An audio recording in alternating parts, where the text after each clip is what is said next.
नमस्कार, मैं self Malika Parveen, assistant professor, government law college Bikaner.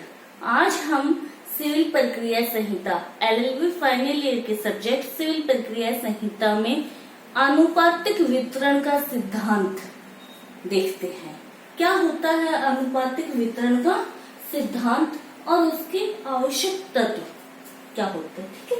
तो कौन से सेक्शन में दिया गया है? सेक्शन 73 में दिया गया है। जैसा कि हेडिंग से ही स्पष्ट होता है कि निष्पादन विक्रय के आगमों का डिग्रीदारों के बीच में आनुपातिक रूप से वितरण किया जाना, यानी डिग्रीदार कितने थे? डिग्रीदार तो 5-7 है, ठीक है, CDEF, ठीक है। और G है जो क्या है? निर्णित ऋणी है, ठीक है। सारे के सारे डिग्रीदार G से धन प्राप्त करने की डिग्री प्राप्त हुई, यानी धन के संदाय की डिग्री उनके फेवर में आई, डिग्रीदारों के। अब डिग्रीदारों की जो डिग्री आई थी उनके फेवर में, उस डिग्री का एग्जीक्यूशन नहीं हुआ या उसमें तुष्टि नहीं हुई, यानी उनके धन का भुगतान अभी तक नहीं हुआ, भुगतान जी कर नहीं पाया। तो न्यायालय क्या करता है? जी की जो संपत्ति होती है निर्णित ऋणी की, जी क्या है? निर्णित ऋणी है। निर्णित ऋणी की संपत्ति, मान लो कोई भी संपत्ति है, उसको क्या करता है? विक्रय कर देता है, ठीक है, विक्रय करता है। और विक्रय से जो धन प्राप्त होता है उसको बोलते हैं आगम, असेट, ठीक है। विक्रय धन जो प्राप्त हुआ, न्यायालय ने क्या है? डिग्री के निष्पादन में निर्णित ऋणी की संपत्ति विक्रय कर दी, और विक्रय से जो धन प्राप्त हुआ वो न्यायालय के पास में है, यानी आस्तियां न्यायालय में हैं। आवश्यक तत्व, इससे आनुपातिक वितरण का सिद्धांत कहते हैं। क्यों कहते हैं वो मैं बताती हूँ कि आस्तियां न्यायालय ने निर्णित ऋणी की संपत्ति को क्या है? विक्रय कर दिया डिग्री के निष्पादन में, और विक्रय से जो धन प्राप्त हुआ वो न्यायालय के पास में है। आस्तियां न्यायालय में सुरक्षित है, विक्रय जो धन प्राप्त हुआ वो न्यायालय में रखा हुआ। न्यायालय के पास ये धन आने से पहले, यानी आस्तियां न्यायालय में आने से पहले एक से अधिक डिग्रीदारों ने एक ही निर्णित ऋणी के विरुद्ध धन के संदाय का भुगतान करने के लिए न्यायालय में आवेदन कर रखा है। यानी ये जो सारे के सारे जो डिग्रीधारी हैं, ये किसके विरुद्ध है? निर्णित ऋणी के विरुद्ध धन का संदाय करने के लिए न्यायालय में आवेदन कर रखा है कि भाई हमें हमारा धन दिया जाए, ठीक है। ये आवेदन कब किया डिग्रीदारों ने? आस्तियां न्यायालय में आने से पहले किया हुआ होना चाहिए, यानी न्यायालय ने जब निर्णित ऋणी की संपत्ति बेची और उससे जो धन प्राप्त हुआ या जो आस्तियां प्राप्त हुई, उससे पहले जो सारे के सारे डिग्रीदार थे उन्होंने न्यायालय में आवेदन कर रखा है एक ही निर्णित ऋणी के विरुद्ध कि भाई हमें धन का भुगतान किया जाए, ठीक है। धन का भुगतान किया जाए तो न्यायालय क्या करता है? न्यायालय देखता है कि इन डिग्रीदारों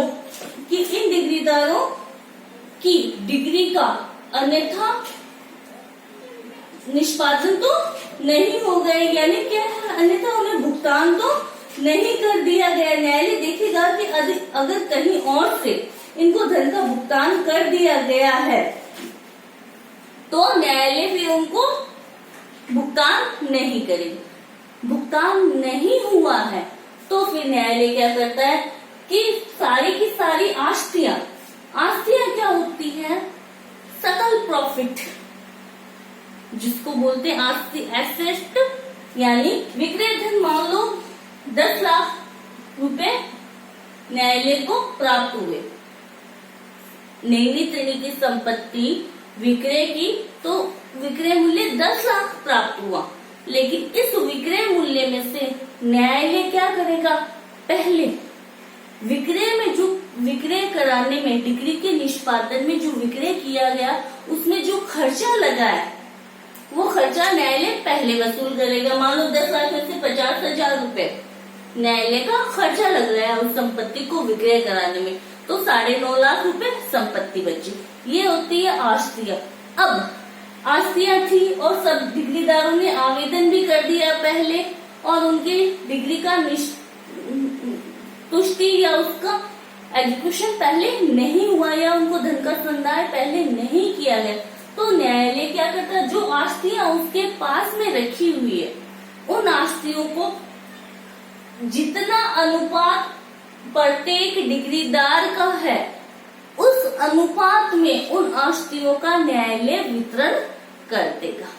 9.5 लाख रुपए थे तो मान लो इनका 2-2 लाख था, या किसी का 1 लाख, किसी का 1.5 लाख, जिस अनुपात में उनका हिस्सा था, जितना अनुपात यानी जितना धन वो मांग रहे थे उससे आस्तियां यानी आनुपातिक रूप से वितरण किया जाएगा। ऐसा नहीं है कि किसी एक ही डिग्रीदार को न्यायालय सारी आस्तियां दे दे और कह दे आप अपना वितरण स्वयं कर ले, ऐसा नहीं है। न्यायालय सबको आनुपातिक रूप से यानी जितना उनका अंश बनता है उस अनुपात में आस्तियों का भुगतान करेगा। ठीक है, ये आवश्यक तत्व है इसके 73 के सब क्लोज 1 में दिया हुआ है। ये सब सेक्शन 73 के सब क्लोज 1 में। अब इसमें परंतु दिया हुआ है सेक्शन 73 के सब क्लोज इसमें 1 में, परंतु दिए हुए 3। परंतु कह रहा है कि जहां जो संपत्ति ये बेची जा रही थी, अगर ये संपत्ति बंधक रखी हुई है या इस संपत्ति पे चार्ज यानी भार अधिरोपित न्यायालय द्वारा किया गया है, क्या या तो बंधक रखी हुई या इस पर भार अधिरोपित या विलंगम बोलते हैं जिसको चार्ज अधिरोपित किया गया है, तो न्यायालय क्या करता है, इसको बंधक और भार के अधीन ही विक्रय करता है। मान लो इस प्रॉपर्टी पे बंधक थी या भार रखा और न्यायालय इसको बंधक और भार के अधीन ही विक्रय कर देता है, तो बंधकदार मॉर्गेजी और विलंगमदार यानी जिसके पास प्रॉपर्टी रखी गई थी चार्ज, ठीक है, तो वो आनुपातिक वितरण में भाग अंश प्राप्त करने के हकदार नहीं होंगे। यानी फर्स्ट परंतु क्या कह रहा है, बंधक के अधीन, बंधक या भार के अधीन संपत्ति अगर विक्रय की जाती है तो बंधकदार या विलंगमदार प्रॉपर्टी में आनुपातिक वितरण प्राप्त करने के हकदार नहीं होंगे। सेकंड परंतु कहता है इसमें, ये फर्स्ट परंतु था कि बंधक से मुक्त, बंधक या भार से मुक्त करा के अगर प्रॉपर्टी बेची जाए। अब मुक्त कैसे, कि जब निर्णय देने की संपत्ति है लेकिन वो पहले से ही प्रॉपर्टी बंधक रखी हुई है या भार उस पे अधिरोपित है, तो न्यायालय क्या करता है कि उसको पहले मुक्त कराता है, बंधक से मुक्त कराता है या विलंगम यानी भार से मुक्त कराता है। तो न्यायालय क्या करता है, विक्रय करने से पहले बंधकदार या विलंगमदार जो भार जिसके पक्ष में रखा गया उसकी सहमति से जितने धन के लिए वो बंधक या भार की गई है उतना धन न्यायालय उन्हें पहले ही चुका देता है। फिर बंधक मुक्त या भार से मुक्त करके संपत्ति विक्रय की जाती है डिग्री के निष्पादन में। आई होप आपको समझ में आया होगा।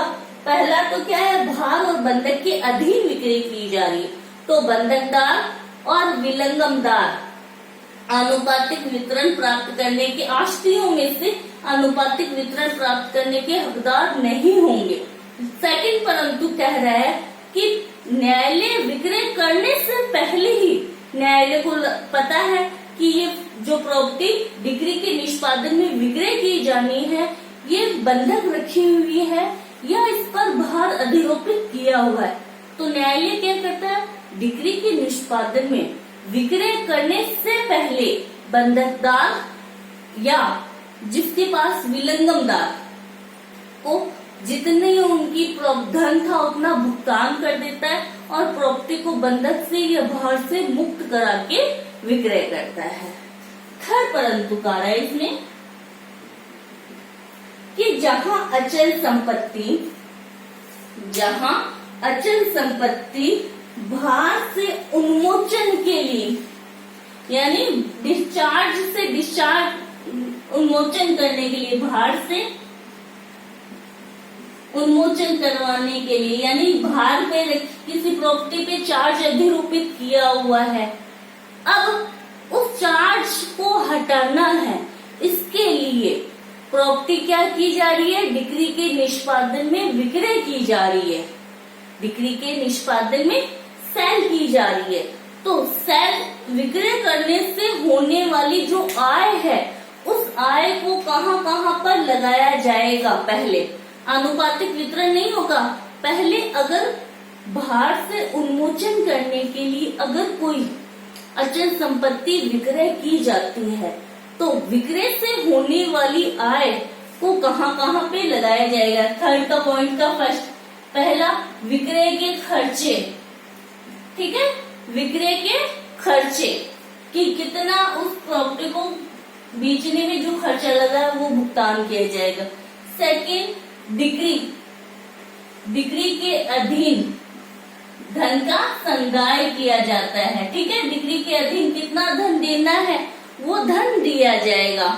फिर अगर इस प्रॉपर्टी जो विक्रय की जा रही है उस पे कोई पाश्चिक विलंगमदार थे, यानी पहले तो एक भार का उन्मोचन कराने के लिए प्रॉपर्टी विक्रय की जा रही, लेकिन उसके बाद भी अगर कोई और पाश्चिक विलंगम और भी बंधक भार की हुई है तो उसको उस भार या विलंगमदार को धन का भुगतान किया जाए।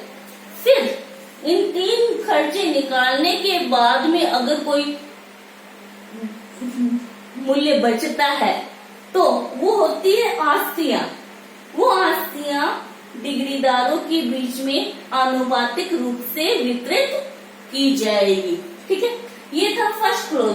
सेकंड क्लोज 73 का ही सेकंड क्लोज ये कह रहा है कि जहां आस्तियां वितरित की जाती हैं, जहां आस्तियां न्यायालय द्वारा डिग्रीदारों के बीच में आनुपातिक रूप से वितरित की जाती है, तो अगर कोई ऐसा व्यक्ति, ऐसा डिग्रीदार है जो उसने आस्तियां प्राप्त करने के लिए आनुपातिक रूप से प्राप्त करने के लिए हकदार नहीं था और न्यायालय ने गलती से इसको भी आनुपातिक रूप से आस्तियां वितरित कर दी, तो ये जो शेष बचे हैं जो हकदार थे आस्तियां प्राप्त करने के, वो इस व्यक्ति के विरुद्ध यानी जिसने गलत रूप से आस्तियां या आनुपातिक धन राशि प्राप्त कर ली उसके विरुद्ध वाद ला सकते हैं, ठीक है। कि अगर किसी व्यक्ति थर्ड पर्सन ने गलत रूप से आनुपातिक वितरण प्राप्त कर लिया तो जो हकदार थे वो उस व्यक्ति के विरुद्ध वाद ला सकते हैं। थर्ड क्लोज आ रहा है कि आनुपातिक वितरण में अगर कोई वाद सरकार के द्वारा दायर किया जाता है, यानी डिग्रीदार अगर एक सरकार है तो वहां पर धारा 73 प्रभाव नहीं डालेगी। एग्जाम्पल इसमें ये है कि 73 सेक्शन जहां एक पार्टी एक डिग्रीदार सरकार है वहां धारा 73 प्रभाव नहीं डालेगी या अधिक्रमण नहीं करेगी। तो एक पक्ष का तो क्या ए है निजी, एक पार्टी एक डिग्रीदार तो ए है और दूसरी पार्टी गवर्नमेंट है, ठीक है, दूसरी पार्टी गवर्नमेंट की डिग्री किसके विरुद्ध आती है, निर्णय कौन है, सी है, तो सी के विरुद्ध जब डिग्री का निष्पादन किया जाता है और प्रॉपर्टी विक्रय की जाती है डिग्री के निष्पादन में, तो यहाँ पे आनुपातिक रूप से वितरण नहीं किया जाएगा। यहाँ पे अगर गवर्नमेंट है एक डिग्रीदार, तो सबसे पहले उन आस्तियों को वितरित सबसे पहले गवर्नमेंट को किया जाएगा। बाकी बचे हुए जो भी है डिग्रीदार, उनका वितरण आनुपातिक रूप से किया जाएगा। यानी कहने का मतलब ये है कि गवर्नमेंट अगर कहीं एक डिग्रीदार है तो वहां पे गवर्नमेंट को प्रायोरिटी दी जाएगी, यानी सरकार के धन भुगतान करना है तो वहां सरकार को प्रायोरिटी दी जाएगी। बाद में अगर कोई आस्तियां बचती है तो फिर वो डिग्रीदारों के बीच में आनुपातिक रूप से वितरित की जाएगी। आई होप आपको समझ में आया होगा। अगर कोई दिक्कत आती है तो प्लीज आप पूछ लीजिए कमेंट करके। Thank you so much.